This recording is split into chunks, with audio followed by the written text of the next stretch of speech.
pues es su taller y no me interesaría ni me gustaría como robarle protagonismo a él y que sea su dirección el timón del taller.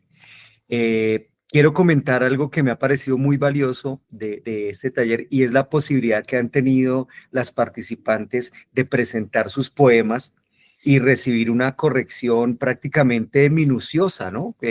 Línea a línea, verso a verso, palabra a palabra, ser valorado su trabajo por Juan Manuel y hacer unas sugerencias que creo que estarán de acuerdo conmigo, siempre pertinentes, atinadas y de manera muy respetuosa, ¿no? Entonces, yo que soy aquí al lado de él, pues soy capaz de valorar esas cosas y es muy importante para mí participar de un taller donde las cosas se dan de esa manera, ¿no? Con mucho juicio, con mucho rigor y también, como lo dije, con gran respeto. Eso me permite decir algo que no se lo he dicho muy frecuentemente a Juan Manuel, y es el oído tan tremendo que tiene para la poesía. O sea, Juan Manuel sabe que la poesía es música también, música del lenguaje, y tiene un oído que nunca desafina y que esas correcciones que hace, que van también a lo poético, a la pertinencia de la palabra, pero casi siempre es a lo auditivo, a que el poema suene con una belleza musical. Entonces creo que esas correcciones han sido para las asistentes al taller una gran ganancia y lo vamos a ver, una ganancia porque el poema se mejora muchísimo, pero también porque es un aprendizaje de cómo corregir, ¿no? O sea, están las dos cosas, la cuestión inmediata de la corrección que se da en ese momento para mejorar ese poema, pero también la técnica que se aprende de tener oído y de buscar la palabra precisa para el poema. Esa sería mi valoración en este momento del taller y la idea que quería compartir con ustedes. Y ahora sí le cedo la palabra a Juan Manuel. Bueno, muy bien. Muchas gracias a todos ustedes por haber permanecido sesión tras sesión con tanto entusiasmo, tanto oído receptor, tanto gusto de compartir ideas, palabras y por supuesto poemas de una manera tan afable, tan discreta a la vez y por supuesto tan sincera. Yo creo que un taller, hoy pensaba, podría llamarse con una frase de Rimbaud: yo es otro, en el sentido de que cuando uno escribe y muestra el trabajo en un taller, pues el yo no es privativamente individual, sino que está divulgado a través de otras presencias, de otras sensaciones, de otras percepciones de la poesía, que coadyuvan en que los poemas tengan una crítica de orden inmediato a partir del lenguaje, de las atmósferas, de las palabras mismas empleadas para la poética individual, sin que eso medie para que se vuelva una poesía uniforme, sino que como cada uno trae un talante poético, un temperamento con el lenguaje, pues se trata más o menos de intentar ayudar, colaborar con que eso se haga de una manera que fluya de una manera muy natural. Que es lo que he encontrado yo, afortunadamente, en cada uno de los integrantes del taller. Primero, una actitud, digamos, de la importancia ahí rambodiana del yo es otro, de a tomarse como si uno fuera también parte parte ejecutoria de los poemas que se están leyendo. Y eso crea una camaradería y una hermandad que no tiene rasgos jamás como competitivos, sino asociativos. Y asociativos no de una manera gregaria, que podría ser como creando una escuela, cosa que muchas veces es muy peligrosa, sino más bien respetando esas individualidades a partir de opiniones de otras individualidades que están aglutinadas en un momento tan hermoso como ha sido el taller. A mí yo me siento muy a gusto, de verdad, eh, y cada jueves que nos reunimos en estos talleres, yo tengo desde muy temprano una cierta sonrisita de gusto, de agrado de lo que nos va, de lo que nos está esperando, y nunca me he sentido defraudado. Así que para mí es muy grato esto y ver cómo a partir de ciertas lecturas que hemos hecho, en este caso, intentando que sea de poetas, intentando no haciendo lo que sea de poetas colombianos, porque muchas veces es una poesía que tal vez por tenerla cerca la desconocemos más. Es muy curioso cómo ese fenómeno se da, ¿no? Tal vez lo cercano no nos llama tanto la atención como lo que viene de lejos, de otra lengua, de otro continente, de otro sentimiento, de otro sentir poético.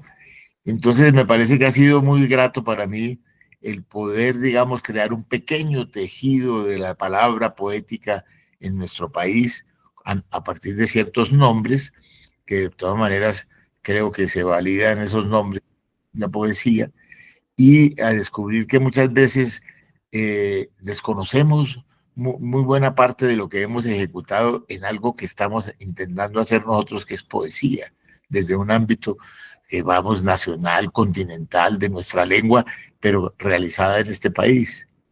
Así que para mí ha sido muy grato y he encontrado también otra cosa más grata que es la receptividad y la falta, digamos, de soberbia.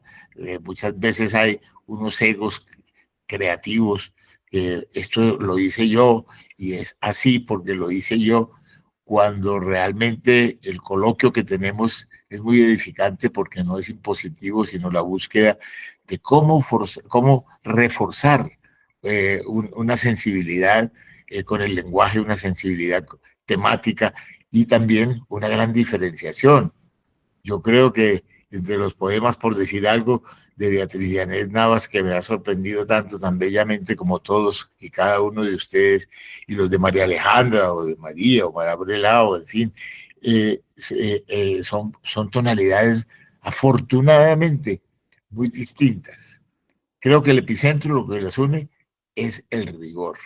He encontrado una poesía en todos muy rigurosa, de mucho cuidado, y que me hace pensar que es un camino que no está empezando, sino que es un camino que con mucha palabra que me cuesta trabajo decir, pero que en este caso a veces se me impone con mucha humildad, más que con humildad, con mucha sencillez, para mostrar lo que uno hace, que a veces es muy difícil enseñar lo que uno hace, ¿no? Es como sacar las vísceras a pasear en carretilla, ¿no? Miren, yo soy así por dentro, miren, yo tengo estas falencias, miren, estos son mis anhelos frustrados, en fin, ¿no? Y eso de sacar las vísceras a pasear en carretilla, que es medio para una pintura de Francis Bacon, una cosa horrible, realmente viene muy a cuento. Entonces, la verdad, estoy muy agradecido de este taller. Muchísimas gracias. María Elena había levantado la mano. No, yo iba a decir lo que dijo Manuel, y es que no es solo la corrección que hemos recibido de Juan Manuel, sino también verlo. O sea, para mí, verlo, hacer esas correcciones, sí, y ver cómo cómo más o menos tener idea de qué piensa en ese momento. Creo que eso es súper enriquecedor para el trabajo de edición. Entonces, yo súper agradecida. Oh, qué bueno, muchas gracias. Bien, Yo frente a también la tengo pregunta cariño. que hacía, ¿cómo? Bueno, frente a la pregunta que hacía María Alejandra, por supuesto, la idea es que los textos del taller, obviamente los que ustedes deseen que aparezcan en la publicación, porque tengan en cuenta que mucho de ese trabajo que hicieron en el taller puede servir para postularlo a un concurso, Bueno, a una convocatoria, y si lo tenemos publicado, pues ese trabajo no lo van a poder presentar. Entonces pueden hacer una selección de ese material, nos lo hacen llegar, por favor. Recuerden, creo que son 3 poemas por autor, si no estoy mal, 3 poemas por autor, una muy corta. Ahora, si los poemas son muy breves, podemos pensar en que vayan 6, por ejemplo, si son extremadamente cortos. pero si son de una extensión más o menos normal, 3 poemas, más o menos, una corta reseña y obviamente la carta con la autorización de que lo podamos publicar. Perdona, Y interrumpo un momentito, Henry. No sé si te dale. parezca más bien propicio no pedir 3 poemas, sino un número de páginas, porque puede haber una persona que quiere publicar un poema que es de largo aliento, o uno que quiere publicar 4 haikus. Es decir, más bien me parece que el rasero podría ser no número de poemas, puede ser entre 1 y 5, los que quepan en cuántas páginas. No, no sé, es una sugerencia. Sí, está perfecta. Sí, digamos que 3 páginas por autor me parece, Eso. está Muy bien, perfecto. Sí. muy bien. Y lo que sí necesitamos es que ese material esté por tarde el 15 de agosto en nuestro poder, porque tendríamos que mandarlo al editor. Bueno, esto tiene un proceso dispendioso y queremos sacarlo para septiembre. Entonces, la única condición es revisen qué desean compartir en la antología y nos envían esos materiales con una muy corta reseña. Eso es todo, para que la podamos lanzar este año. Ya para Magnífico. terminar y cederle la palabra a mis queridos amigos, les cuento que ya el tema del homenaje para la poeta Sor Josefa Quesillo va en camino, va muy bien. Vamos a estar en Tunja, ya es un hecho, como vamos a estar en Medellín, también es un hecho. Los que deseen acompañarnos a Tunja o a Medellín, pues ya ustedes nos comentarán. María Elena, si estás por acá en Colombia para esas fechas, pues bien, sería lindísimo poderte ver de manera presencial. Y los que vayamos para Tunja, igual, ¿no? Que digamos que no, ya acabó el taller, pero no ha acabado la amistad. Entonces, y el festival viene ahorita en septiembre, entonces la idea es estar en contacto y mirar de qué forma también pueden participar dentro del festival, que arranca la primera semana de septiembre. Y ya no siendo más, y me perdonarán mis queridos 2 amigos, Manuel y Juan Manuel Roca, pero creo que este espacio era importante para poder escuchar las apreciaciones de todas y bueno, eso nos sirve a nosotros muchísimo Muy para bien. tomar decisiones y mejorar nuestro ejercicio. Entonces ahora sí cedo la palabra. Sí, un comentario aquí técnico es que tenemos poca batería en el computador y estamos sin el cable. Yo estaba tratando de hacer funcionar, a ver si podía hacer funcionar de pronto otro cable, alguna cosa, y hice acá un cortocircuito. No pasó nada grave, no pasó nada grave, pero seguramente en algún momento se nos caiga la llamada por el computador, entonces nos reconectaremos por el celular para que estén avisados y sepan qué fue lo que pasó y Sí. nos esperen los minutos que tardemos en reconectarnos a través del celular. Y una pregunta última, Henry. ¿Hay algún título para el libro? En este momento no, en este momento no. Generalmente siempre hacemos todo eso como al lado del editor Sí. y más o menos para la última semana de agosto estaríamos Ujú. haciendo todo este trabajo. Ah, bueno, bueno. Muy bien. Bueno, no sé si empiezas a grabar entonces y vamos arrancando con Ya está grabando desde hace rato. Ah, bueno, yo esperando que dieras la señal de inicio con la grabación. Bien, vamos a continuar entonces con la lectura de Galería de Espejos. Ah, bueno, Juan tiene antes Sí. un Tengo- abrebocas.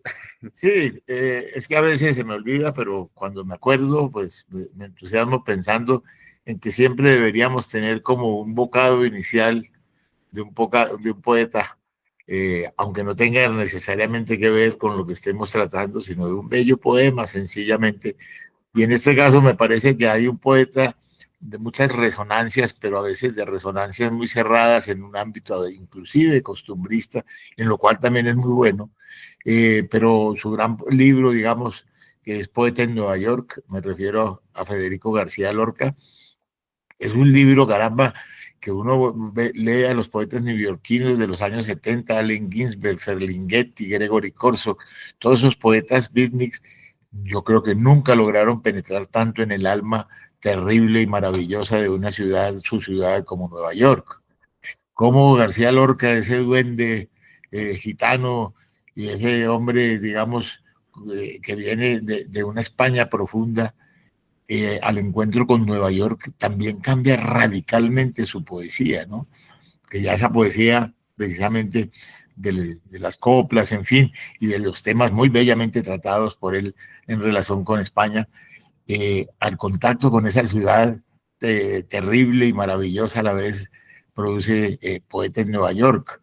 Es un libro que yo siempre intento que se conozca, digamos, en los talleres, quienes no lo conozcan, y que vuelvan a gozarlo pues, desde lecturas pues, críticas sobre eso.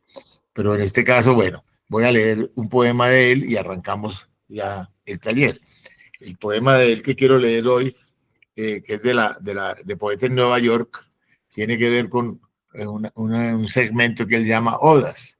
Esta es una de las odas que es tremendamente nueva en la poesía española y también en la poesía que se hacía en ese momento en el ámbito anglosajón. Grito hacia Roma. Tiene un subtítulo desde la torre del Chrysler Building, del edificio Chrysler, ¿no? De esa gran empresa. Manzanas levemente heridas por finos espadines de plata, nubes rasgadas por una mano de coral que lleva en el dorso una almendra de fuego, peces de arsénico como tiburones, tiburones como gotas de llanto para cegar una multitud, rosas que hieren y agujas instaladas en los caños de la sangre, mundos enemigos y amores cubiertos de gusanos caerán sobre ti. Caerán sobre la gran cúpula que untan de aceite las lenguas militares, donde un hombre se orina en una deslumbrante paloma y escupe carbón machacado rodeado de miles de campanillas. Porque ya no hay quien reparta el pan ni el vino, ni quien cultive hierbas en la boca del muerto, ni quien abra los linos del reposo, ni quien llore por las heridas de los elefantes. No hay más que 1.000.000 de herreros forjando cadenas para los niños que han de venir. No hay más que 1.000.000 de carpinteros que hacen ataúdes sin cruz. No hay más que un gentío de lamentos que se abren las ropas en espera de la bala. El hombre que desprecia a la paloma debía hablar, debía gritar desnudo entre las columnas y ponerse una inyección para adquirir la lepra y llorar un llanto tan terrible que disolviera sus anillos y sus teléfonos de diamante. Pero el hombre vestido de blanco ignora el misterio de la espiga, ignora el gemido de la parturienta, ignora que Cristo puede dar agua todavía, ignora que la moneda quema el beso del prodigio y da sangre y da la sangre del cordero al pico idiota del faisán. Los maestros enseñan a los niños una luz maravillosa que viene del monte, pero lo que llega es una reunión de cloacas donde gritan las oscuras ninfas del cólera. Los maestros enseñan con devoción las enormes cúpulas sahumadas, pero debajo de las estatuas no hay amor. No hay amor bajo los ojos de cristal definitivo. El amor está en las carnes desgarradas por la sed, en la choza diminuta que lucha con la inundación. El amor está en los fosos donde luchan las sierpes del hambre, en el triste mar que mece los cadáveres de las gaviotas y en el oscurísimo beso punzante debajo de las almohadas. Pero el viejo de las manos traslúcidas dirá amor, amor, amor, aclamado por millones de moribundos, dirá amor, amor, amor, entre el tisú estremecido de ternura, dirá paz, paz, paz, entre el tirite de cuchillos y melones de dinamita, dirá amor, amor, amor, hasta que le pongan de plata los labios. Mientras tanto, mientras tanto, los negros que sacan las escupideras, los muchachos que tiemblan bajo el terror pálido de los directores, las mujeres ahogadas en aceites minerales, la muchedumbre de martillo, de violín o de nube, ha de gritar aunque le estrellen los sesos en el muro, ha de gritar frente a las cúpulas, ha de gritar loca de fuego, ha de gritar loca de nieve, ha de gritar con la cabeza llena de excremento, ha de gritar como todas las noches juntas, ha de gritar con voz tan desgarrada hasta que las ciudades tiemblen como niñas y rompan las prisiones del aceite y la música, porque queremos el pan nuestro de cada día, flor de aliso y perenne ternura desgarrada, porque queremos, perdón, ternura desgranada, porque queremos que se cumpla la voluntad de la tierra que da sus frutos para todos.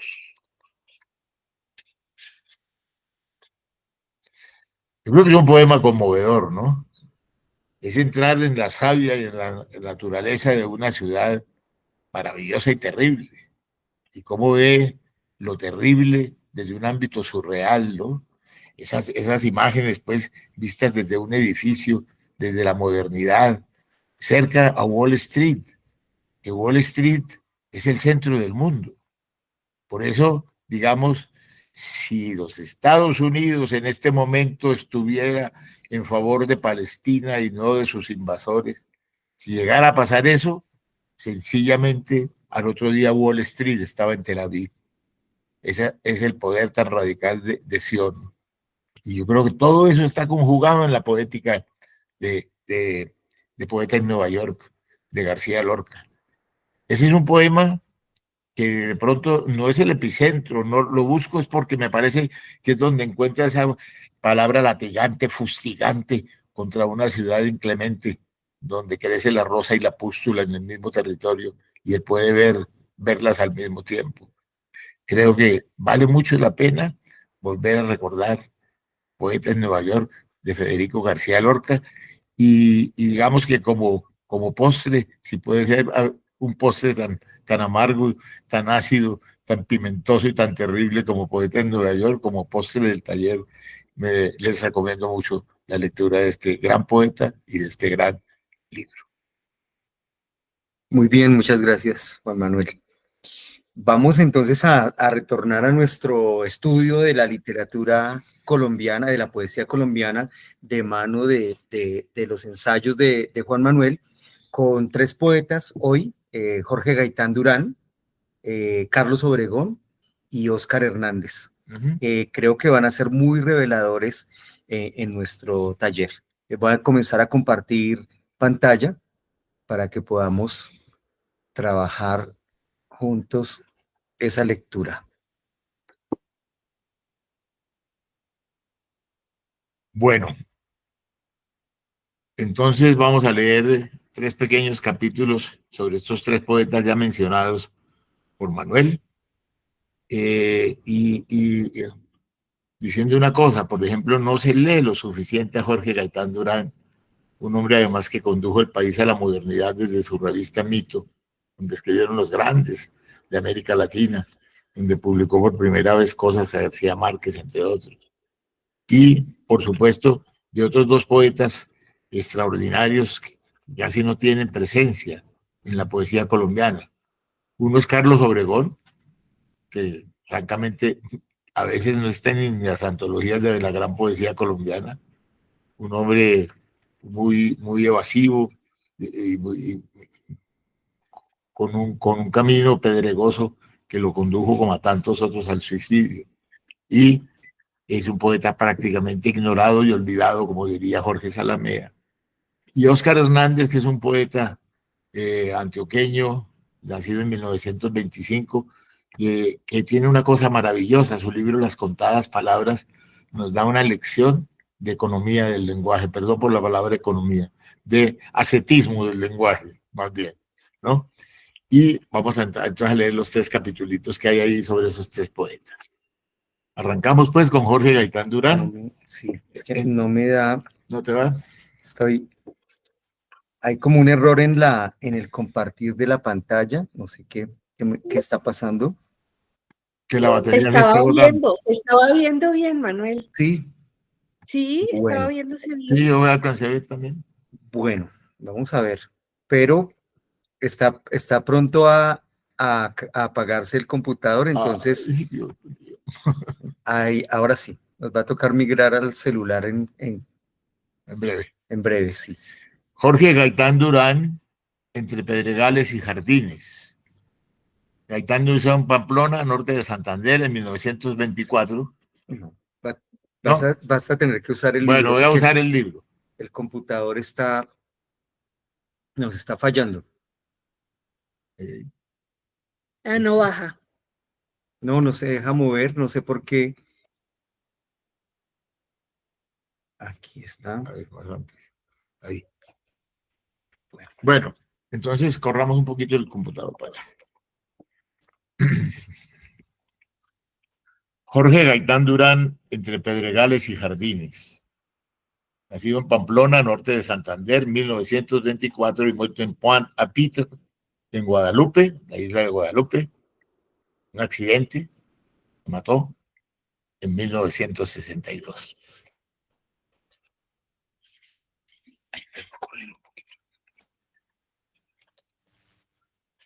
Hay una leyenda que le gusta recordar a menudo al poeta Giovanni Quesep con relación a Al-Mutamid, un poeta árabe que en el corazón de Andalucía decía que podía haber a un mismo tiempo un jardín y un desierto. Algo que de alguna manera alegórica sintetiza lo que es propio del poeta, el atender tanto a la fertilidad como a la sequía, a la vida y a la muerte, que en última son las dos instancias, el gran paréntesis en el que transcurre el hombre, de la cuna a la tumba, de la niñez a la senectud. Así es como la de Al-Mutamid, la palabra de Jorge Gaitán Durán en sus dos libros capitales, Amantes y Si mañana despierto, publicados en 1959 y 1961 respectivamente. Sensorial y vigilante, Gaitán Durán festeja en ese par de libros los jardines del deseo, el erotismo de los cuerpos que, comillas, saltan como dos delfines blancos en el día y a contraluz en sus espaldas la sombra del guerrero que por amor debe morir. En un rasgo acaso proveniente del romanticismo alemán, en Amantes, Jorge Gaitán Durán hace manifiestos los signos de quien asume su destino, de quien ve en medio de la plenitud de la vida y de su entusiasmo por ella lo que llama la inhospitalidad del cielo o del paraíso del que siempre somos expulsados. Releo la obra toda de Gaitán Durán desde su primer libro de poemas, Insistencia en la Tristeza, 1946, 16 cantos de soledad no pocas veces aquejados de un tono lastimero, pero donde ya se encuentran los temas que para siempre lo señalarán, eligiéndolo para ser un buceador en el amor y la muerte y en las grandes soledades del guerrero. Pero es en Amantes donde ya concreta mejor su deseo por encontrar la palabra que pareciera no ser buscada, que más bien resulta predestinada al poema, en una exploración que a lo mejor también trabajara con la intuición a favor, o mejor aún, con un instinto o un rapto poético que lo haría resistirse a lo que él mismo llamaba la invasión del olvido.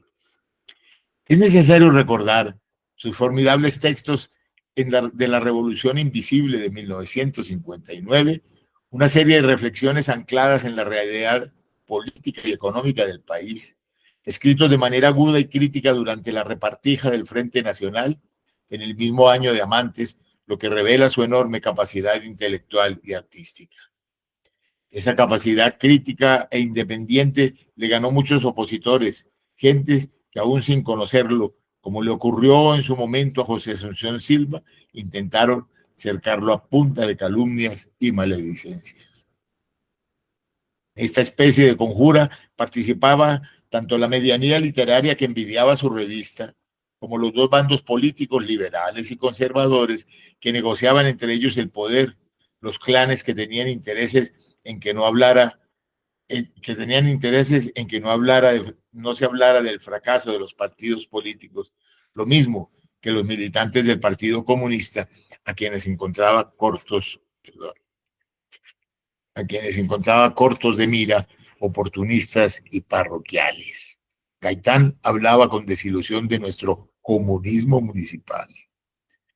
Cuando Gonzalo Arango, el profeta de los nadaístas, se vino a vivir a Bogotá, definió muy bien esos enconos cargados hacia Jorge Gaitán Durán. En un diálogo con Jorge Scheil, el joven nadaísta que decía haber venido a Bogotá a cambiar misterio por aguardiente, poemas libres por amor libre, aventuras maravillosas por cigarrillos extranjeros, advertía que sin conocer al poeta de Si mañana despierto, lo suponía un hombre muy inteligente, comillas, Si se tiene algún valor, estimado Arango, con sobrada razón, él debe medirse por la cantidad de sus enemigos. De su escasa obra poética, que no empezó con notables logros, sin duda amantes, es su paso más seguro, sugestivo y decantado hacia el encuentro de su voz, aunque solo contenga 10 poemas, hallazgo que culminará en Si mañana despierto, que para muchos críticos es lo mejor de su obra. Es el suyo, un erotismo dramático, algo así como una antesala de la muerte, una forma del amor corporal ajeno a las maneras idealizadas de los poetas románticos, lejos de la idea de Rilke de que el amor es la unión de dos soledades que se respetan, como se puede ver en Amantes II. Dice así, un fragmento. Desnudos afrentamos el cuerpo como dos ángeles equivocados, como dos soles rojos en un bosque oscuro, como dos vampiros al alzarse el día. Es de nuevo el poeta que ve por un ojo un jardín y por el otro un desierto, y que hace recordar la pregunta del poeta romántico alemán Achim von Arnim. ¿Quién puede establecer la diferencia entre el rocío del paraíso y el veneno que escupe la serpiente? Los dos últimos libros ya señalados se asiste a una música interior que hace recordar la afirmación de una poetisa y crítica norteamericana, Denise Levertov, que recomiendo mucho, que decía, escribir es escuchar. Gaitán escucha su pulso interior y percibe rumores de jardines y arideces en algo que a lo mejor intentará hacer un exorcismo de su temprana muerte, ese dictado permanente que hay en toda su obra, quizá más en su último libro, Si mañana despierto, que tiene sin duda un acento testamentario, una gran interrogación sobre la muerte y que fuera publicado pocos meses antes de caerse el avión en el que sobrevolaba la isla de Guadalupe. La noticia del accidente la publicó el periódico Tiempo en su edición del 23 de junio de 1962. A Gaitán Durán, sus lecciones éticas y estéticas, le debemos mucho a los colombianos. La creación de una parte de la más notable revista que hayamos tenido en el país literario, Mito, fundada en 1955 durante la dictadura del general Rojas Pinilla, donde publicó las nuevas corrientes literarias del mundo en un país que tenía mucho de un estatismo ensimismado y conservador. Al morir a sus 37 años, ya se había adelantado a algo corriente en Colombia y que sintetizaba en un proverbio persa: si quieres que te amen, muere o viaja. Si mañana despierto, del libro del mismo título, es un poema que creo un buen ejemplo de la vigilancia que tenía en el lenguaje, de la precisión de sus imágenes y de una rara belleza nocturna. Dice así: de súbito respira uno mejor y el aire de la primavera llega al fondo, mas solo a plazo que el sufrimiento concede para que digamos la palabra. He ganado un día, he tenido el tiempo en mi boca como un vino. Suelo buscarme en la ciudad que pasa como un barco de locos por la noche. Solo encuentro un rostro, hombre viejo y sin dientes, a quien la dinastía, el poder, la riqueza, el genio, todo le han dado al cabo, salvo la muerte. Es un enemigo más temible que Dios, el sueño que puedo ver si mañana despierto y sé que vivo. Mas de súbito, el alma me cae en las manos como una naranja roja. Jorge Gaitán Durán en sus propias palabras. Rechazamos la esencial soledad de nuestro ser y nos precipitamos caudalosamente hacia los otros seres humanos por medio de la creación o el deseo. Ese es el capitulito dedicado a don Jorge. Continuamos con Carlos Obregón, Turno del olvidado, poeta olvidado, totalmente olvidado. Bogotá, 1929, Madrid, España, 1965. Como ya he afirmado un mito, la generación que copó el escenario cultural colombiano en los años 50 y que abrió las ventanas a la cultura del mundo para que entraran aires renovadores en un país ensimismado, bastante clerical y conservador en sus apreciaciones estéticas, dejó poetas notables. Generalmente, En el sentido convencional de un periodo cronológico, hay otros importantes poetas en ese periodo que resultan periféricos a Mito, pero no menos importantes. Algunos de los poetas del grupo cántico, o los llamados cuadernícolas, les decían cuadernícolas porque los libros que publicaron inicialmente eran unos cuadernitos, o los llamados cuadernícolas, a quienes a veces se les engloba en el grupo de Mito, han sido mal atendidos por la crítica. Lo mismo ocurre en otra instancia con el bogotano Carlos Obregón y con el antioqueño Óscar Hernández, que son contemporáneos a todos estos grupos. La falta de una crítica hacia el primero de los citados sin duda se debe a su salida de Colombia siendo muy joven, a sus viajes a países como Estados Unidos y España, que poco a poco lo desconectaron del medio cultural. El segundo se fue desdibujando por una especie de recogimiento personal, de voluntaria salida de la escena pública. Perdido en las galeras tipográficas y en los talleres de los periódicos de Medellín, Óscar Hernández nunca ha dejado de escribir poesía, pero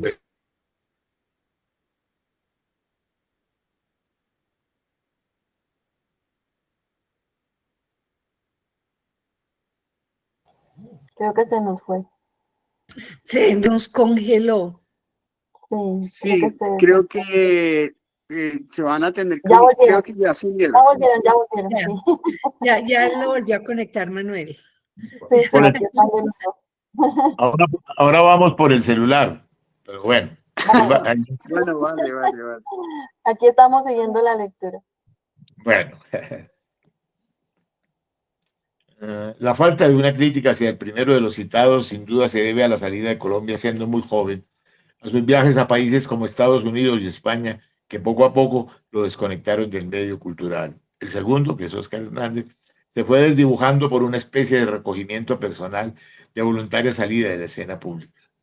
Perdido en las galeras tipográficas y en los talleres de los periódicos de Medellín, Hernández nunca ha dejado de escribir poesía, pero empezó a publicarla solamente en pequeños tirajes de cuadernos artesanales.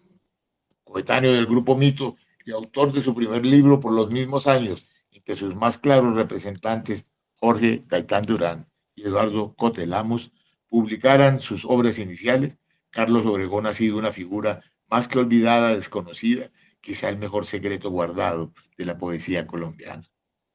Como bien lo señala Gilberto Abril Rojas en su prólogo a Obra Poética, el primer intento por reunir su poesía en Colombia en 1985 es común la muerte temprana y trágica de esos tres poetas de la misma generación.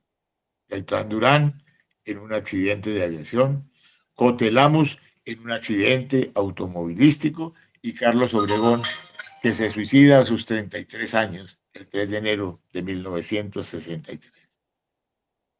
En verdad, más que un olvido de su obra, ha habido un desconocimiento de ella, algo que nos lleva a la obviedad de pensar que no se puede olvidar lo que no se conoce y que su presencia en los medios impresos colombianos solo se dio de manera fugaz en 1952 con un poema marino publicado en el suplemento literario del Tiempo. A la evasión de su entorno, a la evasión de la familia, al periodo de viajes y de estudios en la Universidad de Michigan, en la que escribe para estudiar física matemática, se inscribe para estudiar física matemática, siguieron sus largos periodos meditativos y su búsqueda de recogimiento espiritual y de oración. Solo tuvo un regreso fugaz a Colombia antes de su muerte. Estamos hablando de Obregón. Acá siembra algodón en la costa norte del país, se vincula por un tiempo como profesor de la Universidad de los Andes, hace estudios de filosofía y vuelve a reflexionar sobre algo que desde siempre lo obsesiona, los asuntos teológicos y la pregunta reiterada sobre la existencia de Dios. Entonces emprende de nuevo una serie de viajes que lo llevan a Dellá, a Marruecos, a Ibiza, a París y a Mallorca. Luego de salir de su adolescencia y de una educación dentro de ciertos dogmas católicos, se decide por la evasión, por el exilio y el encierro conventual a veces, por los estudios de teología, aunque con raptos mundanos de exaltación vital y de no pocas aventuras. Obregón era una persona impredecible, capaz de fraguar hechos insólitos. Al señalado desconocimiento de su obra por su temprana ausencia física de Colombia, habría que agregarle el carácter mismo de su poesía. Una poesía que no hace concesiones anecdóticas, que parte y concluye en lo esencial.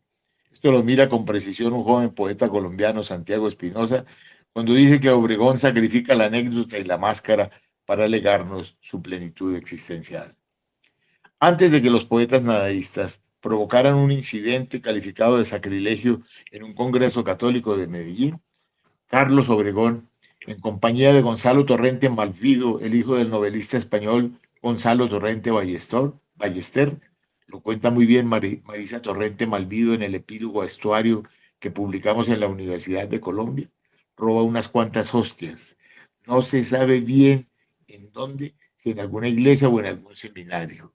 Lo cierto es que algunos personajes de la cultura, del clero y de la política empezaron a recibir unos sobres que contenían adentro otros sobrecitos con hostias, con la sagrada forma, como se decía en pleno auge del catolicismo franquista. A Gonzalo Torrente Ballester le llegó su respectivo sobre y con él un folio con los nombres de otros destinatarios de tan peculiar envío. Según cuenta la misma Marisa, entre los perplejos destinatarios de las hostias, no se sabe si consagradas o no, estaban Jean-Paul Sartre, el Papa, el obispo de Alcalá, se alborotó el obispero, José Bergamín, personajes muy visibles y respetables en la Europa de entonces. La insatisfacción, o mejor la impaciencia, es un signo que parece acompañar siempre su poderosa personalidad. La impaciencia, que parece ser un rasgo común de todo suicida. Un suicida no es más que un impaciente. Espérese un momentico, que ya se va a ir. ¿No?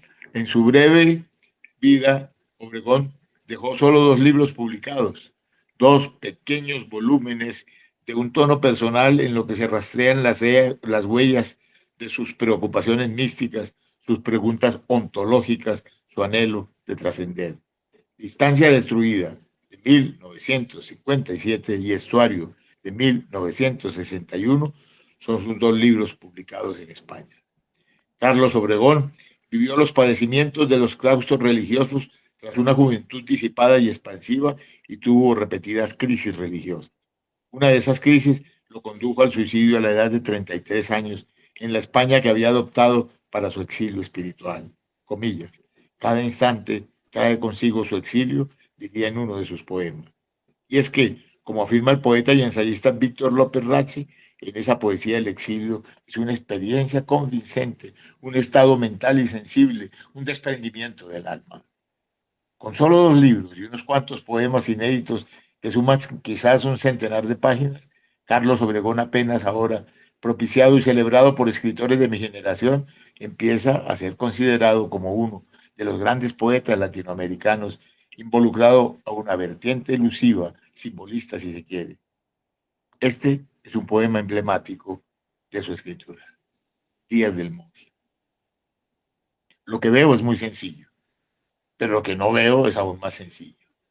Desde tu hondura veo contra la noche un ciprés y una rosa, y lo que no veo solamente es tu hondura. Me hiciste monje para cerrar los ojos. Con él y con Aurelio Arturo se le señala a la poesía colombiana el camino de la mesura, del ascetismo del lenguaje, aunque en contravía de la del poeta nariñense, la suya es una poética cerrada, de hermetismos místicos y de búsquedas que nos hacen pensar que su idea de Dios le imponía buscarse como seguramente lo hace el laberinto perdido en sí mismo, en su propia oscuridad. Su poesía es furor y misterio, la obra de alguien que en lugar de hacer señales muy claras, va dejando huellas en el agua. Carlos Obregón, en sus propias palabras, basta el viento y poseer su origen, aquí, sin nadie, entre estos muros. Y por último, un poeta que es totalmente disociado a estos 2 anteriores, que se llama Óscar Hernández. Cuando publiqué este texto, vivía, ya murió Óscar, que nació en 1925. Óscar Hernández, sin proponérselo, se fue quedando como una figura solitaria por fuera del panorama de la generación que habría de corresponderle, la del grupo Mito. Sin embargo, las nuevas generaciones, como suele ocurrir con poetas escondidos por la niebla de una falta de crítica o por la neblina pasajera de la moda, vuelven ahora sobre sus poemas y encuentran en él a un hermano mayor, despojado y humano. Todo lo que de Hernández se sabe es a tramos, tanto de su vida como de su obra, pues no hay un estudio serio como mereciera sobre su lugar en la poesía colombiana. Solo hace 4 años se reeditó Las contadas palabras y otros poemas, que originalmente fue editado en 1958, esta vez con un buen prólogo de Óscar Collazos, quien dice, entre otras afirmaciones, que la poesía de Hernández podría asociarse al proceso de renovación del lenguaje literario que vivió Colombia a partir de los cuadernícolas. Agrega Collazos que esa visión renovadora llegó cuando la poesía colombiana aceptó que su inmediata tradición venía de Silva y de Barba Jacob, pero también de León de Gref y de Luis Vidales de Suenan Timbres. En la poesía de Óscar Hernández palpita en cada verso un sentido humanista y un adentrarse en la ciudad como un termitero precisamente humano, no como una escenografía. Después de Vidales y antes que Rogelio Chavarría o Mario Rivero, es un poeta transeúnte, un callejero que como sufre de una especie de claustrofobia, de aversión a la celda, busca en los otros un diálogo, una interlocución sin importarle su oficio, guitarrero, bailarín, camionero, malandrín, pescador, caminante, ladrón, camillero. En todos ellos encuentra a su otro. Sus primeros poemas fueron acogidos por Eduardo Zalamea Borda Ulises en crítica a la publicación que dirigiera Jorge Zalamea y en El Liberal, donde trabajaba Fernando Charri-Lara, que escribió el primer prólogo de su libro. Cuando Eduardo Zalamea Borda descubrió la poesía de Hernández, dijo que quería encontrarse frente al tal vez el primer poeta surrealista de Colombia. Así que en materia de acogida de la crítica, en su momento su poesía fue festejada por Fernando González, al mismo tiempo que su prosa. Refiriéndose al libro de crónicas El día domingo, dijo el escritor antioqueño, el gran maestro Fernando González: el mejor libro que se haya escrito en América es el librito inmortal de Óscar Hernández. Mucho tiempo después, y no propiamente frente al pelotón de fusilamiento, hace 25 años, refiriéndose a versos para una viajera, el novelista brasilero Giorgio Amado se quejaba de que un libro de poemas tan espléndido se quedara solamente en el ámbito colombiano, empolvado en los anaqueles del olvido. Quizá por su personalidad refractaria a la escena poética y por su distancia de los poderes centrales y sus medios, la crítica dejó de ocuparse de su obra. Santiago Mutis Durán expresa bien el porqué de esa desaparición de Hernández. Dice así: hace 50 años se propuso derrotar el artificio, el virtuosismo, en donde algunos terminan sin alma, sin furia, sin ternura, sin manos, embalsamando la libertad. El precio pagado por preservarse, por no deponer sus armas, ha sido el autoaislamiento de corrientes e imposiciones mediáticas, una forma de blindarse detrás de unos vocablos humildes que desde su escritura nos cobijan y acompañan sin alardes. Siempre que me encuentro a Óscar Hernández, desde la primera vez que mi padre me lo presentara en el año 70 en la pequeña tienda de Don Lao, un pequeño rincón de la carrera Sucre en Medellín, tiene la misma risa abierta, el mismo humor cálido y sosegado, una misma manera de ir por la vida oyendo un tango, viendo pudrir el bronce de las estatuas, mirando a los ojos de los amigos, despojándose. El primer poema que me sobrecogió fue el que hizo sobre Bolívar, Simón Metálico, y lo mismo pasó con algunos de los muchachos que lo leímos con entusiasmo en esa juventud iconoclasta y retadora. Su manera de quitarle hierro a la figura del libertador y de ponerlo a caminar entre los hombres nos sedujo ante tantas pompas rendidas a los héroes reales o simulados. Algunos lo olvidaron. Yo insisto en que el olvido de una obra muchas veces es previsible cuando por los usos del lenguaje y los temas que rodean a un poeta innovador creemos por comodidad en una habitual severa histórica que impide verlo en perspectiva. Un amigo y coetáneo de Óscar, Manuel Mejía Vallejo, apegado a su gusto de realismo tardío, a una literatura chocolatera y bucólica, decía que Hernández era contradictorio y sin rigor. Personalmente me resulta una frase verdaderamente atropellada y sin rigor, como todo concepto que no esté sustentado en una argumentación. Creo que su libro más memorable es Las contadas palabras, un volumen que anuncia desde el título su actitud frente a la poesía, nada de palabras exuberantes, nada de sonoridades y grandilocuencias, solo la palabra desnuda, descalza, la de todos los días. Siguiendo la premisa que formula W. H. Auden para apreciar a un poeta y a sus poemas a partir de 3 preguntas. 1. He aquí un aparato verbal. ¿Cómo funciona? 2. ¿Qué especie de poeta habita en el poema? 3. ¿Cuál es la idea de una vida o un buen lugar?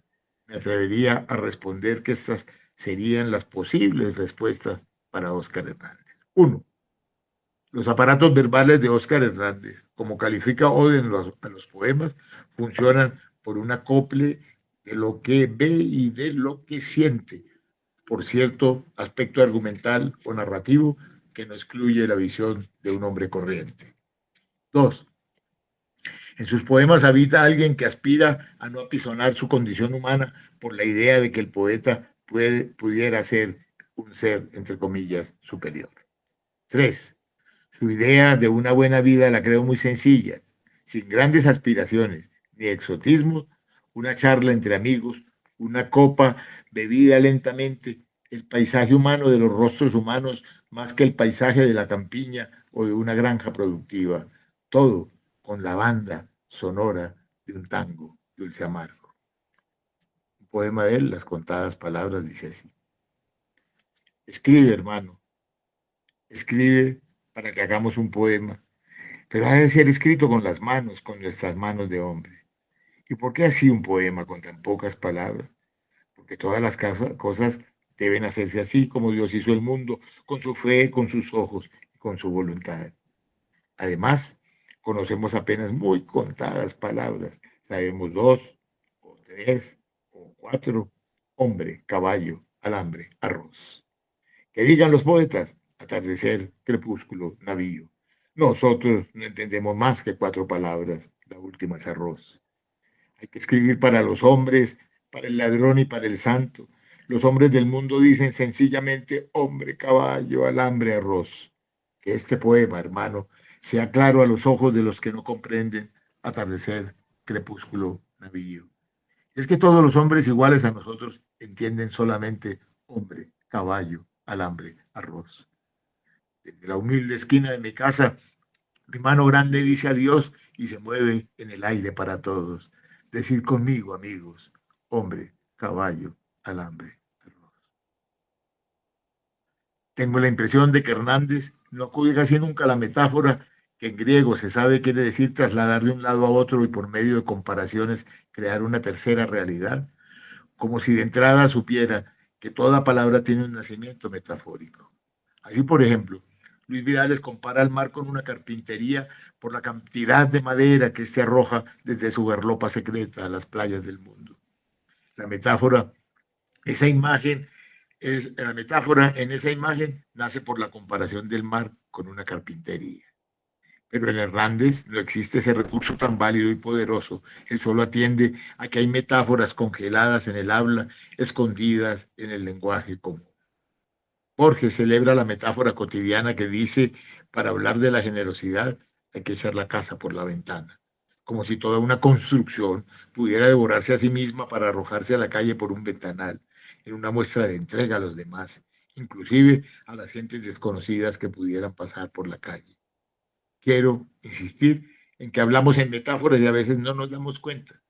En ese orden de ideas, una noche de desvelo, realicé un listado de metáforas congeladas en el habla que dice de esta manera.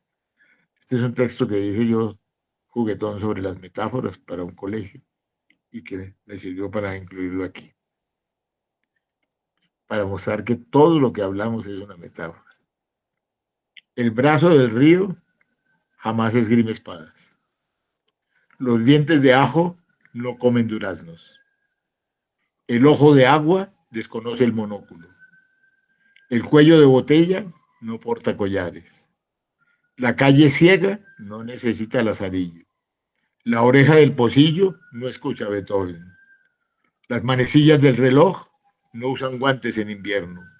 Los durmientes del ferrocarril no se despiertan a su paso. Las palmas de las manos no dan dátiles. La luna de miel no atrae a las moscas. Las cabezas de fósforo no tienen aureola aunque alumbren como santos. El lomo del libro no recibe latigazos. La garganta del desfiladero no teme al mordisco del vampiro. La silla de brazos no es pródiga en abrazos. El ojo de la cerradura no duerme de noche.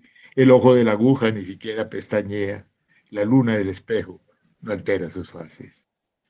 Cuánta poesía y cuántas metáforas hay en las sencillas expresiones brazo de río o dientes de ajo, ojo de agua o cuello de botella, oreja de pocillo, manecillas de reloj, lomo de libro, silla de brazos, garganta del desfiladero.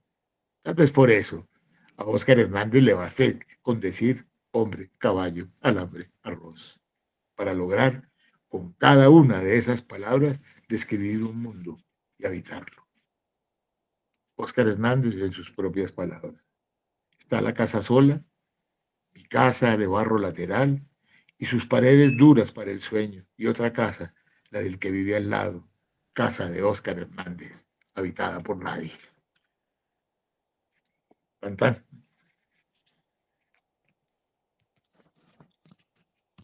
Bueno, como estaba anunciado, son 3 poetas sorprendentes y sorprendentes también porque son desconocidos, entonces resultan una revelación en el taller de hoy. Nos gustaría escuchar algún comentario, así sea una frase corta, en relación con estos autores que nos acaba de presentar Juan Manuel.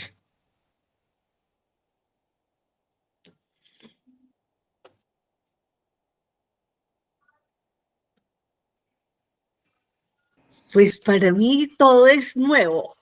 La verdad me encanta y me encanta oírlo y entender la esencia de cada uno de ellos me encanta. ¿Sí? No conocía a Óscar Hernández ni a Carlos Obregón, no los había oído, la verdad sea dicha. Y le agradezco. No, al contrario, te agradezco la receptividad para dos nombres y 2 obras semiocultas y de tanta valía, ¿no? Así que me alegra mucho que lo recibas con mucho agrado.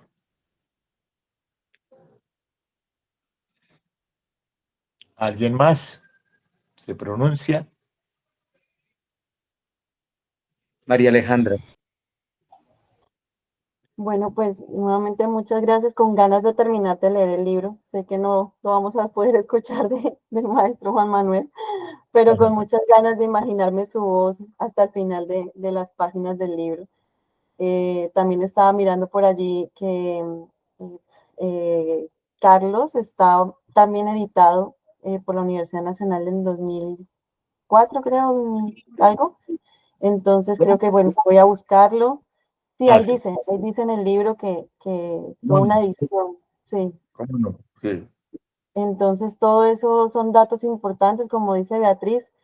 De pronto uno no ha tenido como la oportunidad, sobre todo estos 2 últimos, de conocerlos bastante bien, pero tener esta conversación, este encuentro con ellos en el día de hoy, motiva mucho a profundizar mucho más en estos versos y en estos poetas, sobre todo por algo muy significativo de Óscar, y es que, y bueno, que lo decías al final también, Juan Manuel, en el libro, que tenemos mucho de lenguaje poético a la hora de hablar, y creo que no nos damos cuenta la belleza de lo que el español, como tal, el español, tiene un bello significado en cada una de sus palabras y sus uniones.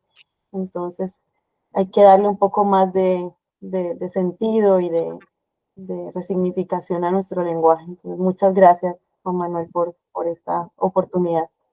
No, muchas gracias a ustedes por escucharme y saber que hombre, caballo, arroz son palabras que son metáforas en sí mismas, ¿no? Eso es un guiño malicioso y muy grato que nos hace uno de estos poetas. Si alguien más tiene alguna cosilla que decir, bienvenido. Yo te agradezco muchísimo el que te hayas tomado el trabajo de recoger el trabajo de estos autores, y me sigue costando mucho como la ternura y la belleza con la que los recoges. Me gusta mucho tu estilo de ensayo, que es un ensayo como un ensayo poético. Es una cosa muy, muy bella. Entonces, por ejemplo, ¿qué especie de poeta habita en el poema? Eso es un poema, pues. Yo me quedo pensando en eso y digo, uf, es muy bello, ¿no? Y como pues, lo que decías al principio también, ¿no? Como cada uno de nosotros es en sí mismo un poema y un poeta que hace una poesía que no puede, digamos, ser como comparada, o dónde está lo mejor o dónde está lo peor. Quizá en términos sintácticos o gramaticales uno pueda encontrar valores diferentes, ¿no? O grados diferentes de formación académica, pero, pero digamos en términos puramente sensibles, es difícil, ¿no? Entonces, pues nada, me quedo con eso que decías al principio, y esto que dices, qué especie de poeta habita en el poema. Muchas gracias. Muchas gracias a ti, Laura, por tan receptiva mirada y por la aproximación que haces tan sencilla y tan profunda a la vez. Muchísimas gracias, Laura. Muchas, muchas. No sé quién más continúa. Pues, ¿ustedes me oyen? Sí. Te oímos. Tú nos Vale, oíste yo muy no. bien, ¿no? Sí, sí, claro que sí. Es que mi señal está un poco pésima, pero también está María Elena, está con nosotros. No sé si quiera comentar algo, y Joana Marcela.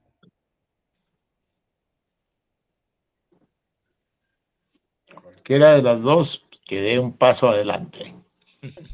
Bueno, a mí me alegra mucho escuchar la voz de Jorge Gaitán Durán, pues pamplonés, ¿no? Acá le tenemos un gran afecto.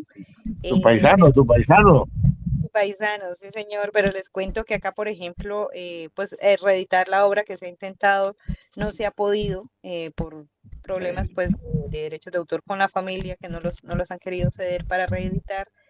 Entonces, el trabajo que nosotros hacemos en escuelas y universidades precisamente es esa lectura de la obra que está publicada en algunas bibliotecas públicas, a pesar de que también nosotros como veedores hemos estado pendientes de que los libros no se pierdan, esos libros originales pues de la época en que se editaron, de las primeras copias, pero sí se ha perdido gran valor. Entonces, escucharlo hoy, volver a sentir sus versos, me ha parecido maravilloso. Realmente me motiva mucho y me conmueve que lo estemos leyendo en el taller. Muchas gracias, Joana. Muchas gracias por la percepción que tienes de lo que hemos hecho. Ha sido muy grato para mí también el encontrar las voces de todas ustedes, como con características muy particulares, muy personales, pero también con puntos de encuentro a partir de estas lecturas. Así que todo me parece muy bello. Y quería preguntar respecto a la antología, si en la antología se va a agrupar o debemos agruparlos como en temáticas para hacer una No, unidad de libro. No hay necesidades. no. Inicialmente creo que la propuesta era que saliera unos poemas que estén muy relacionados con el homenaje a Sor Josefa, que inicialmente era como la línea, ¿no? Pero sin embargo, en el desarrollo del taller, pues se han visto unos textos maravillosos que podrían estar susceptibles de publicarse, ¿no? Entonces, si lo ceñimos solamente al trabajo de Sor Josefa, nos quedaría por fuera de pronto material muy valioso. Por eso les decimos que más que todo es voluntad, ¿no? Es decir, que ustedes elijan los materiales con los cuales quieren salir publicados, como darles esa libertad, ¿no? Vale, muy bien, gracias. Sí. Bueno, no sé si María Elena esté pendiente de hablar o se mantiene en silencio para dar un Es que paso hacia el... ella dijo que tenía que retirarse un minutico, algo le pasó. Ah, bueno. Antes de Laura está salgo, pidiendo la palabra. Adelante, Laura. Era un poco como respecto a la propuesta de Henry. Tengo una pregunta. Yo tengo como unos textos para niños de poesía, creo. ¿Podría darte esos textos o algunos de esos textos? Sí, digamos que preferiblemente lo que surgió en el taller y los textos que se corrigieron en el taller, ¿no? Es decir, porque hubo un proceso de corrección, de depuración del texto, ¿no? O sea, que ustedes sienten la claridad que eso ya está concluido de alguna manera. Entonces, preferiblemente los textos que se publiquen, y así lo hicimos el año pasado, son resultantes del taller. Es como la sugerencia, ¿no? Ahora, lo que sí podemos hacer, Laura, es que como hay una sección de textos narrativos, pues los podemos incluir en los textos narrativos. La antología siempre va dividida en dos. ¿Por qué? Porque nosotros mostramos el trabajo escritural de los niños y adolescentes y al mismo tiempo publicamos la escuela. Sí, es un sándwich. Y eso lo hace muy bonito porque son escritores jóvenes, niños, adolescentes, docentes, ¿cierto? Pero al mismo tiempo va un sanduchito muy bonito con escritores que llevan ya una trayectoria, que tienen un peso. Entonces, como respaldar de alguna manera el trabajo escritural de las nuevas generaciones, ¿no? Entonces, podríamos pensar que esos textos narrativos o cuentos también los podamos incluir dentro de esa sección. Y ya No, lo pero que es la son parte, poesía. bueno, y lo que es la parte de la escuela y los textos que vamos a publicar, preferiblemente lo que se trabajó acá. Creo que por ahí va el hilo. No sé qué dicen mi querido Manuel y Manuel Pachón. Sí, estamos completamente de acuerdo en que el contenido de esa sesión de poesía relativa al taller sean los textos del taller, porque pues es como parte del proceso, ¿no? Y también, Sí, digamos, como un galardón a quienes estuvieron en el taller, que vean su trabajo del taller publicado. publicado en el libro. Sí. Ujú. Sí, yo considero que y así lo hicimos el año pasado y pues creo que también es importante también para la escuela mostrar unos resultados tangibles de los talleres. Sí, es decir, que los textos que se publican son el resultado de los talleres, del ejercicio. Y este taller en particular arrojó unos textos bellísimos. O sea, yo quedé muy sorprendido con la calidad de los textos, con las correcciones que le hizo Juan Manuel al final, que eso le daba un vuelo al poema. Y uno decía, pero si cambió una palabra y con una sola palabra ya voló, ya quedó. Yo quedé pero fascinado con las correcciones de Juan Manuel, una cosa brutal, ¿no? Y era tan simple, y bueno, pues uno lo pensaría así, que es simple, pero es que él tiene el oído y tiene el ojo, ¿no? Uno lo pasa desapercibido, ¿no? Uno lo pasa desapercibido. Pero las correcciones, si ustedes se dieron cuenta, eran sencillas. Mire, quite esto, que no, eso le sobra. O mire, agregue esta frase, o quítele esta coma. Eran unas correcciones que al poema lo volvía cuerpo, ¿no? Le daba otro color y le daba otra forma. Sin ¿cómo se llama eso? sin lastimarlo, ¿sí? Sin lastimar el poema, ¿no? Sino que lo reconstruía, ¿no?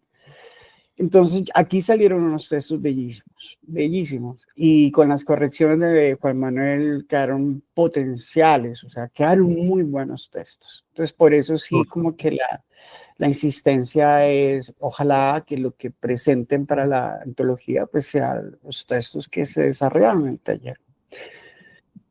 Muy bien, me No, parece.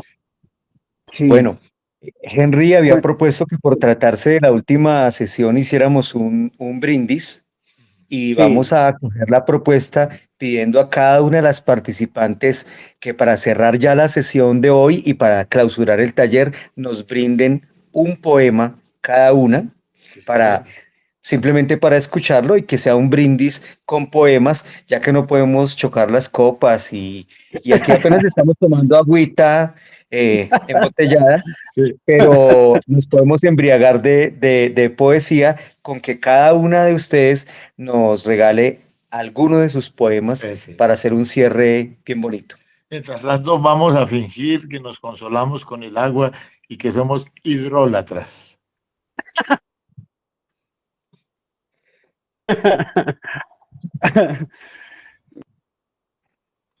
Entonces, la primera que tenga listado el poema nos avisa y vamos dando la palabra para ese brindis de poemas. De los que corregimos en clase, yo, porque Sí, el que yo sí, los corregimos. Sí, tengo está uno, bien. sí, bueno, algo de lo que hicimos acá. Adelante.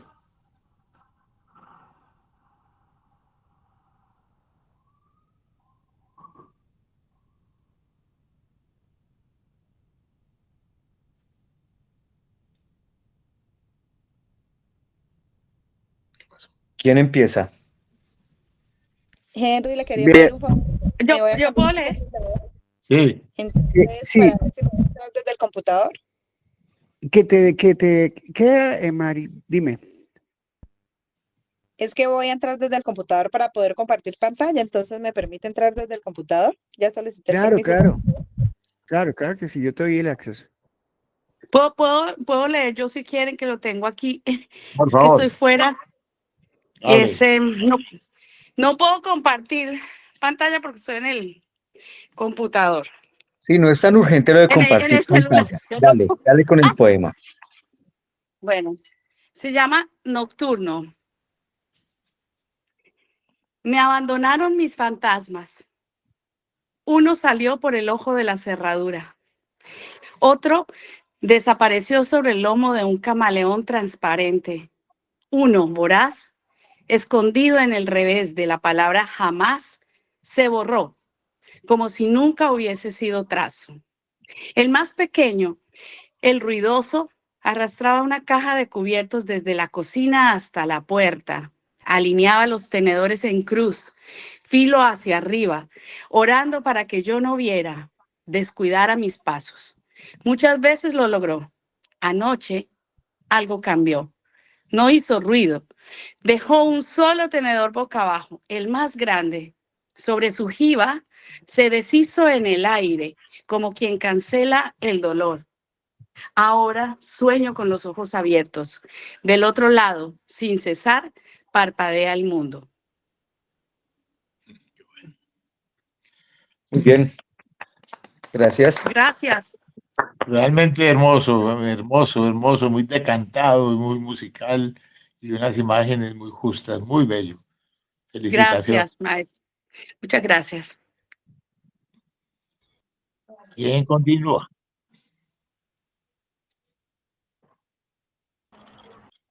¿Yo puedo compartir pantalla? Por favor. Sí, claro, dale. Este es el poema que le escribí al maestro, pero no, nunca lo corregimos, así que está así como está. Voy a compartir la pantalla. Y bueno, dice, Muy pequeñito. Ahora sí.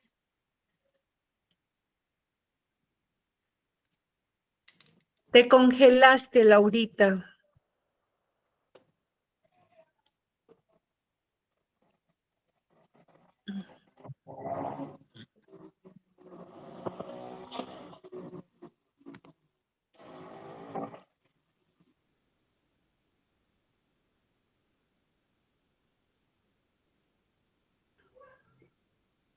Vinieron antes, otros que transitaron caminos de herradura por los que nadie quiere andar o escuchar que otros anden. De él sé que se sufre, pero quién no. Sé entonces que se goza y cómo no. Y eso es todo. No escuchamos la primera La primera parte parte la porque perdimos. se te había ido la señal. Si lo repites, por favor. Ah, sí, señor. Vi aquí por aquí una palabra que tengo repetida, pero bueno, después. Mentoría. Al poeta Juan Manuel Roca, con infinita gratitud por su tiempo y sus palabras. Él, persiguiendo fantasmas, sombras, va dejando señales, una estepa, un eco que nos guía. Lo sigo ávida de silencio y sabiduría, como el murciélago, veo el sonido que se hace imagen, latido. La noche es esperanza, la vida se hace.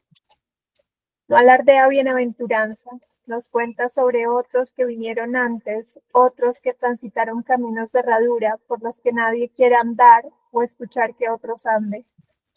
De él sé que se sufre, pero quién no. Sé entonces que se goza y cómo no.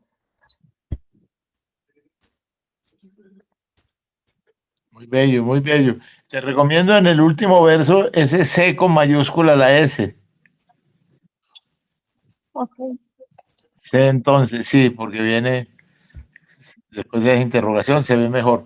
Muy bueno, caramba, muy hermoso y muy gratificante para mí que me hayas dedicado a esas imágenes tan bellas. Muchas gracias, Laura. A ti muchas gracias. A ver, ahora sí les leo el mío, si se puede. A ver. Por favor. Encontré uno que no les he leído, a ver, que no es del grupo, a ver si es acá. A ver, compartir, si se puede. Espérate a ver si es este. Sí, sí es este. Mostrar mi pantalla, a ver. Está muy pequeñito. Desde acá lo arreglo y lo voy mostrando. Ahí está muy bien de tamaño. Sí, está bien. Sí, muy bien. Muestra que lo estaba agrandando, pero bueno. Ay, no, esa no es. Se me fue el que no era. A ver, porque es que para mí sí es duro esto. Para el campesinato es duro, espérate. Lo tenía, no, si alguien que vaya a ir leyendo, yo miro después con calma. A ver si está acá, aquí está. Bueno. Este sí es que está en... ¿Ahí lo están viendo o no? No. ¿No? No. A ver. No lo vemos. Bueno, porque lo veo ahí, entonces no sé cómo traerlo otra vez. A ver, aquí está la ventana, a ver. Ay, no me salen cosas. No, otro porque no veo. No, voy a abrirlo, que lea otra mientras tanto. Yo voy a ir bregando No. aquí. Bueno, lo podrían leer aunque no lo puedan compartir como texto y lo También, escuchamos. También escuchamos. más Para bien. mí. Bueno. Entonces, Hoy el MID está rebelde con la compartida de pantalla. Sí. no, y es que con estas tecnólogas tan buenas, espérate, a ver. No. Bueno, pero que lea otra mientras tanto, que ya no supe qué dice el mío. María Alejandra, creemos que está lista, entonces compártenos el poema, el brindis poético. Vale, gracias, sí, señor. Yo quiero compartir uno de los poemas que me gustaría que esté, y más porque pues fue un logro muy bonito, que fue el poema a Sor Josefa del Castillo. Qué bueno, qué bueno. Ese poema, ese día se fue la luz aquí, fue todo un show, pero lo corregí, como dijo el maestro, me metí al video, hice toda la tarea, entonces espero que me haya quedado bien. La voz resuena en su verso, a Sor Josefa del Castillo. Aquí resuenan tus pasos en el temblor que nombras en los versos de un Dios, de la visión del cielo que otros buscan y se unen al dolor en los ojos. Tus trazos no tejían la salvación, en cada plegaria no estaba la iglesia, era la mujer encerrada en el papel. Te llamaron mística, la que amaba sin medida.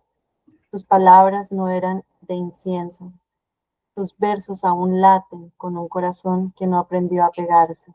Y cuando el país entero se inclinaba ante las estatuas, tú sabías la manera de estar viva. Era arder con poesía por dentro y contarle a Dios cada herida con palabras.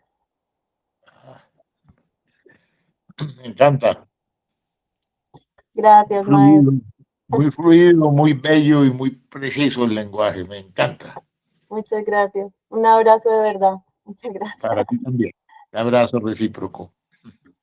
Bueno, ¿ahora sí me oyen? Por favor, sí te oímos. Sí, sí. Se llama Policromía del Mambé. Del Mambé. De mambiar.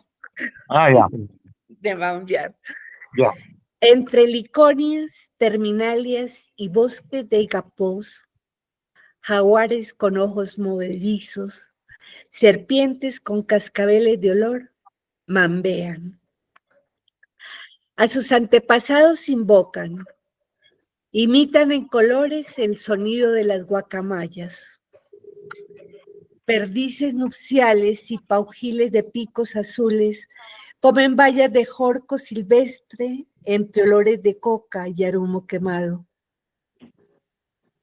Las lianas, ¿me están oyendo? Sí, claro. Sí, es que, bueno. Las lianas estrangulan las raíces, alucinan los relámpagos, la luz se hunde en el temblor del río, la vida perfuma el tiempo cobija muerte. Reciben los cuerpos sus fantasmas, se apaciguan los espíritus, se encierra la noche en una cripta donde el albor no alcanza el suelo, la lluvia tarda en caer.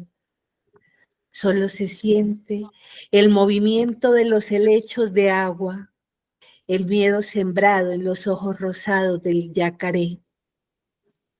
Despierta la selva, el viento esparce el perfume del copal negro. Se oyen los aplausos del mono vestido de lluvia, la música de los manguarés, el chapoteo de las toninas en el río, las risas de las victorias regias cuando las rascan los cucarrones. Ya. Es un poema que huele a selva. Sí, es al Amazonas. Huele a humedad, huele a selva, huele a vegetal. Es muy bello poema. Tengo una duda. La última palabra no me acaba de gustar. La última palabra. ¿El que le rascan los cucarrones? Los cucarrones. Es que viene en un lenguaje. Es que el cucarrón. Es bella la figura del cucarrón, pero la palabra no es tan bella como todo el trasunto lingüístico que trae el poema, que es muy bello, no solo porque sea pues, un refinamiento del lenguaje, porque estás hablando de cosas muy pedestres, selváticas y de atmósferas muy bellas, ¿no? Pero el cucarrón, no sé por qué no me suena. Como que será, bueno, voy a buscar, pero ya te entiendo, como un insecto más, como una libélula, más bien, ¿o qué? O escarabajo. El escarabajo dice Manuel y no suena para nada mal. Lee esa. A ver, vuelvo a leer esa última parte. Esa última parte. Pues pensemos en el escarabajo. Muestra a ver cómo es que hago yo aquí para descubrir dónde lo tengo otra vez. Ya se me perdió.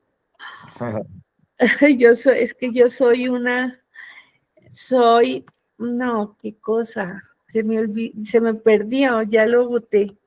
Espérate, me toca volverlo a buscar. Hay animales que de pronto no sean privativamente de esa región, de esa fauna, eso, pero no importa. No Porque, importa. por ejemplo, no importa porque, por ejemplo, la palabra cangrejo es muy bella, ¿no? Sí. Es una palabra linda. Es de buscar una palabra bonita que corresponda a un animal A ver, pequeño. ya la tengo acá Por abajo. favor. Aquí. Despierta la selva. El viento esparce el perfume del copal negro. Se oyen los aplausos del mono vestido de lluvia. La música de los manguarés. El chapoteo de las toninas en el río. Las risas de las victorias regias.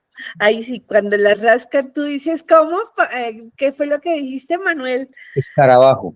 Cuando las rascan los escarabajos. Bueno, voy a pensar, voy a ver, O los cangrejos.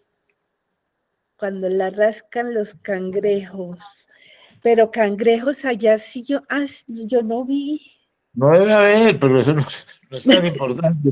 Bueno, Bueno, estás fundando tu selva. O escarabajos, que sí son los Escarabajos mismos sí hay, cucarrones. o escarabajos que son los mismos. Sí, los Cucarrones mismos son un tipo de cucarrones. escarabajo. Es que, digamos, los escarabajos, el alias de los escarabajos es cucarrón. Es un alias. Sí. Ah, ese el área, yo pensaba que era el contrario.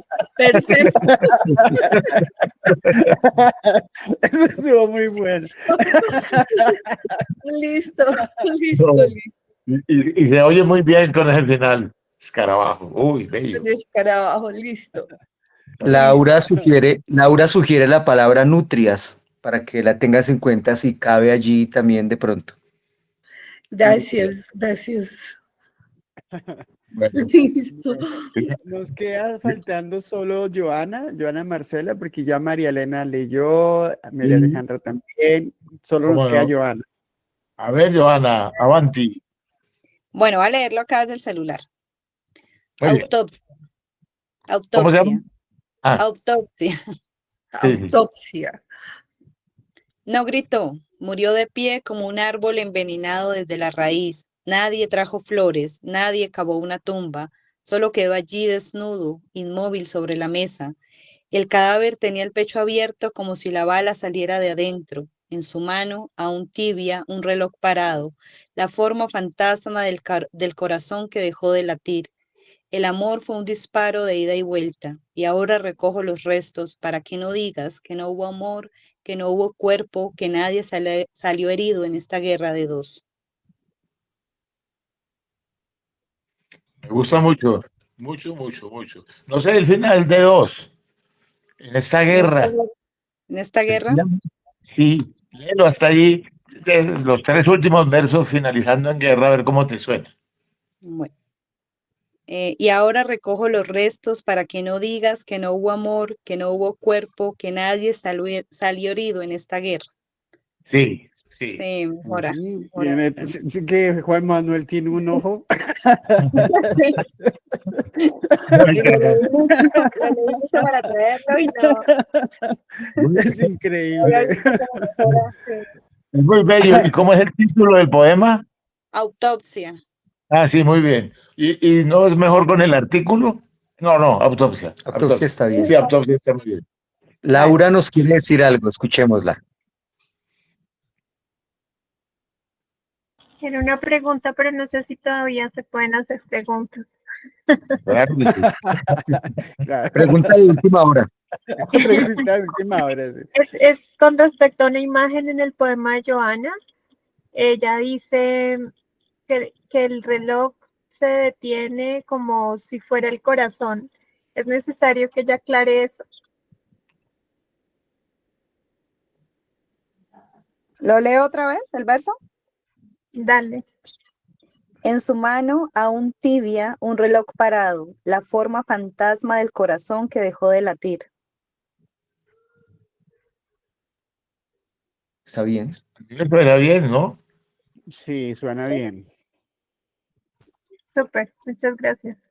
Sí, es que me siento identificada con esa forma de escribir y a veces me han dicho que es como que está muy dibujado, digamos, pero a mí me gusta que sea clara la imagen. ¿Es Entonces, clara? yo preguntaba si es clara. Estamos bien.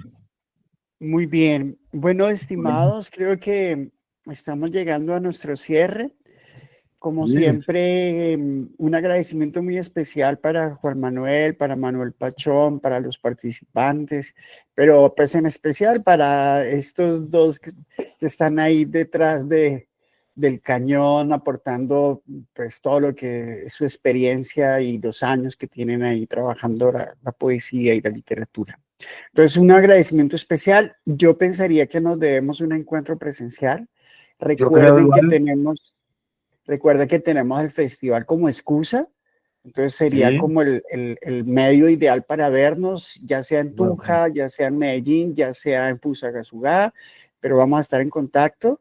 Nuestra solicitud para aquí, para mis dos caballeros, es que no nos abandonen, piensen de pronto la posibilidad de acompañarnos en este año con un descanso bastante prolongadito, yo diría, para que puedan reposar y tener ideas, a ver si nos acompañan con otro taller y con eso estas chicas que están fascinadas con ustedes, pues puedan volverlos a ver nuevamente. Magnífico, magnífico. Hey, yo Sí, sería lindo. espero que nos veamos muy seguramente. Yo creería de mi parte que Sí, sería en Tunja, que me queda más fácil de la ida. sí. Y bueno, y allá hay un friecito agradable y hay unas bebidas blanquitas en pocillitos chiquitos que son espirituosos. Y de ahí al baile hay un paso, de ahí al baile hay un paso. Listo. Como siempre, un verdadero placer. Este día de los jueves yo creo que se nos va a quedar grabado en la memoria, van a ser inolvidables. Para mí Recuerden también. también, sí, recuerden también, por favor, trabajar sus materiales con las correcciones que hizo el maestro Juan Manuel, enviarlos antes del 15 de agosto y mantenernos en contacto. Como vamos a estar de fiesta con el festival, pues nosotros les vamos a estar enviando invitaciones, todo el cronograma de actividades para mantenerlos al tanto. Y pues nada, un abrazo inmenso para todos y Creo esperamos que María vernos pronto. Alejandra tiene unas últimas palabras, si Ah, no sí, me María equivoco. Alejandra quería hablar. Sí, pues quería, ya pues les dimos las gracias a los maestros y a todo el proceso acá, pero quiero que especialmente decirle a Henry, muchísimas gracias por toda esa labor que haces, por todo el trabajo. De verdad que, como te decía al principio, si no fuera por estos espacios, no hubiéramos tenido la oportunidad quienes no vivimos en Bogotá. Mil gracias, Henry. Espero, pues, como decías ahora, que se repita, que podamos estar nuevamente Por supuesto, con claro que sí. ustedes. Muchas gracias, Henry. Un abrazo enorme y espero de verdad que nos podamos ver. Muchas gracias por toda tu labor. Beatriz quiere Y decir la última palabra también. Pues yo sí quiero agradecerles porque me sentí súper bien con ustedes. Se me hizo como un grupo súper amoroso, todas las compañeras y Henry y el profe, que no tenía una locura conocerlo, pero nunca había tenido la oportunidad. Entonces se me dio todo, aprendí mucho y muchísimas gracias. Muchas gracias a ti, caramba, una compañía muy grata. Gracias, muy bien. abrazos. Abrazos. Nos vemos en la próxima. Bueno, nos vemos Chao, en la chao. próxima. Chao, Chao. chao, que la pasen muy bien. Ya nos veremos pronto. Claro que sí, chao.